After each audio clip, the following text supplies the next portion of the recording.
My name is Robert, a 55-year-old renowned lawyer based in New York City, known for my unyielding sense of righteousness and precise justice. Up until recently, I was contentedly married, or at least I thought I was. I met my wife, Veronica, in college. A strikingly beautiful woman, 5 years my junior, with a radiant personality that could make the most reticent man talk. We married young. 2 years into our marriage, we became proud parents to our angel-like daughter, Emily, and 3 years later, to our effervescent son, William. Emily, a spitting image of her mother, is now a successful psychologist, and our William a budding journalist in Los Angeles. I believed we were a close-knit family, just like in those Norman Rockwell paintings. However, little did I know, my canvas was smeared with betrayal. It was Tuesday, the family day according to our weekly schedule. A meticulously planned day full of activities, outings, and family games.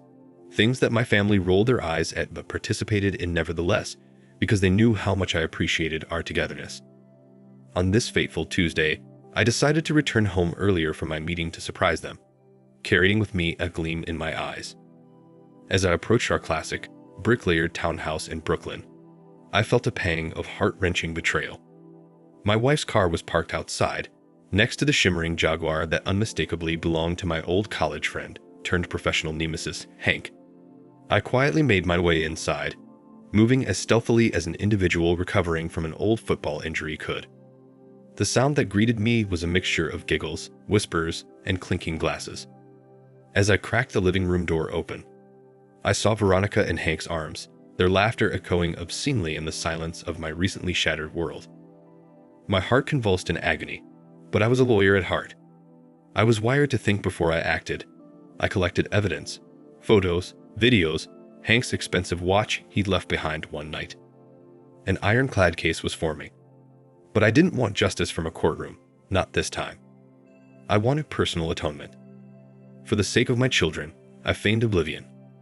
I wasn't going to let my wife's infidelity ruin their perception of love. Emily was on the brink of her own marriage, and William, he was just discovering romance. They deserved a chance at love unmarred by their mother's choices. Months passed, and my plan began taking shape. As a family lawyer, I was well versed in divorce proceedings. I manipulated my assets, making sure my children were well secured with their inheritance. I sold off our family home to Emily under a legal pretext, ensuring that there would be a roof over their heads if things went sour. Meanwhile, I convinced Veronica to sign documents, sugarcoating them as assets protection forms. How she was effortlessly duped. I credit to a combination of her guilt and my convincingly played naivety. The day of reckoning came during our home's Christmas gala. Our entire community, friends, and family were present. A festive atmosphere that was about to witness an unparalleled spectacle. With a champagne flute in hand, I stood up for a toast, my voice echoing in the room. Today, my friend Hank and my loving wife have gifted me an early Christmas present. The room was silent as I played a video, which bared all. Veronica's face turned pale and Hank, he looked like a fish gasping for air. I ended my speech. With that, I'd like to wish everyone a Merry Christmas. To Veronica and Hank, I wish you a lifetime of happiness, as I, too, intend to find mine. Confession, humiliation, divorce papers, all served together. A dish best served cold. Days turned into months, and amidst the shambles of a broken marriage, I found solace in solitude and the promise of a new beginning. Veronica and Hank, they carried the shame of their adulterous escapade. Veronica and Hank were humiliated, and I, though scared, held my head high, my honor restored. I lived not just as a beacon of justice in the courtroom, but also in my personal life. Unanticipated, perhaps, but I was a living, breathing adage of a stitch in time saves 9. Now for the next story. My name is Andrew. I am a 39-year-old IT consultant who'd once been madly in love with my wife, Catherine. She, 35 years old, was an art curator, elegant and captivating, weaving magic with her words. Life threw us lemons, from battling miscarriages to losing our parents. Yet every incident compounded our resilience and made our bond stronger. Until one day, it didn't. We were married for 13 years with 2 beautiful kids, a 7-year-old boy, Ethan, who was bursting with curiosity about the world, and Leah, our 4-year-old princess, brimming over with giggles and a love for art like her mother. However, all the laughter evaporated when I stumbled upon a truth that upended my life. It was late October. The leaves were changing, and so was Catherine. She started spending late nights at work, became secretive about her phone, and the sweet intimacy that defined our relationship mutated into a cold distance. Something was wrong, but I refused to believe my worst suspicions. Not until that fateful day when a forgotten phone opened the Pandora's box. I found texts, not just one or two, but months' worth of amorous exchanges between my wife and her co-worker, Marcus, a prominent art dealer known for his suave charm and notorious flings. Catherine had become another conquest for him. My heart shattered into a million fragments.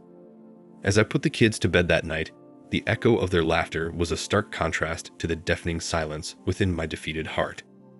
I decided to confront Catherine, but not before having a perfect retribution plan in place. I started gathering evidence, text messages, phone records, and photographic evidence of their affair.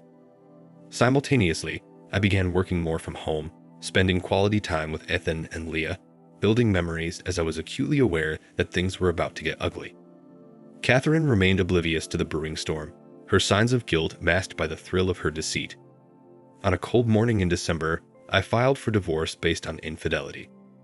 The look on Catherine's face was a cocktail of shock, confusion, and only when she was handed the envelope containing the lurid evidence, remorse. Marcus's reaction was similarly priceless when I sent a similar package to his fiancée. The revelation cost him his relationship and reputation, an apt price for the wreckage he had thrown my life into. The legal battle was arduous, and at times I doubted my ability to follow through. But every time I looked into the innocent eyes of Ethan and Leah, my resolve strengthened. My attorney specialized in such intricate cases and worked diligently to ensure I received full custody of my children. Catherine, engulfed in guilt and caught in the mess of her making, didn't put up much of a fight. Marcus, living a life of a pariah now, was scared by the revelation, as he had been hit where he valued most, his reputation. News travels fast in the art world, and in no time, he found himself tiptoeing the line of bankruptcy. Despite the pain, I found solace in delivering my revenge supplely and sweetly.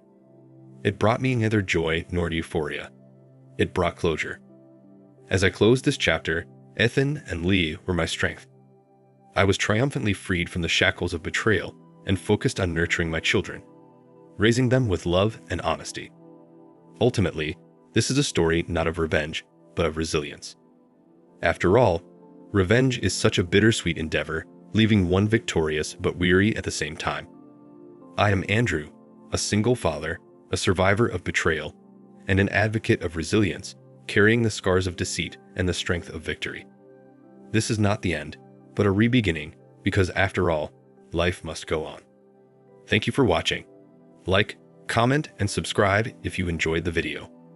Until next time, I'll see you again. Take care.